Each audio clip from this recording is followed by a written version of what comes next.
Welcome guys to Inken DIY PH. In today's vlog, mayroon po tayong papakita sa inyo ang ating binili na steam iron brand Simplas online.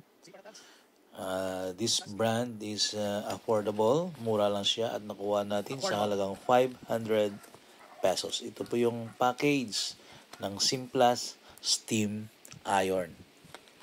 Guys, pinapakita natin sa inyo ang kanyang package. Ito yung main unit na kasama sa ina-unbox natin ngayon. Yan. So, yun lang kung paano siya natin i-operate. At ito, mayroon siyang lalagyan ng tubig. Ito ang kanyang package. Simplas brand. Affordable at bibili natin online guys, and there are other brand. So ito yung cheapest na brand.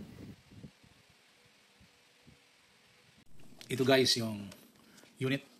Yan, ituwid natin, automatic lang yan. Yan. Then ito yung lock. Ito yung lock, tapos push lang natin. Yan. So yun yung lalagyan natin ng tubig. Yan, pwede natin buksan. Tapos naka-ready na yung ating tubig. Yan, meron yung sukat yan. Tapos ilagay na natin sa loob yung tubig para magamit na natin, ma-operate natin ang ating unit na Simplas steam. 100 ml yung tubig na nilagay natin para sa ating steam iron. So, lock natin para hindi siya matapon. Then, ibalik natin. Direction ito yung lock. Yan. Tapos, pasok lang natin na yung unit natin para sa steam ironing. Ayan guys, naka-ilaw na yung ating unit, na-plug na natin. Ito na yung unit natin naka-plug. At yun na yung light. Ibig sabihin, ready na to for steam ironing. So, demonstrate natin guys ang kanyang function. So, ito yung damit.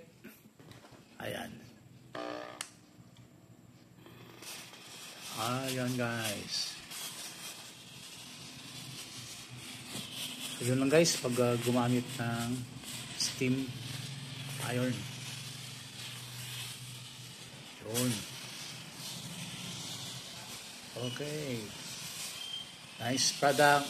See product tags guys sa ating video. Mura lang ito. 500 pesos guys. Pero nakita natin kung gaano siya ka-functional. Okay, so see product tags sa ating product, steam iron.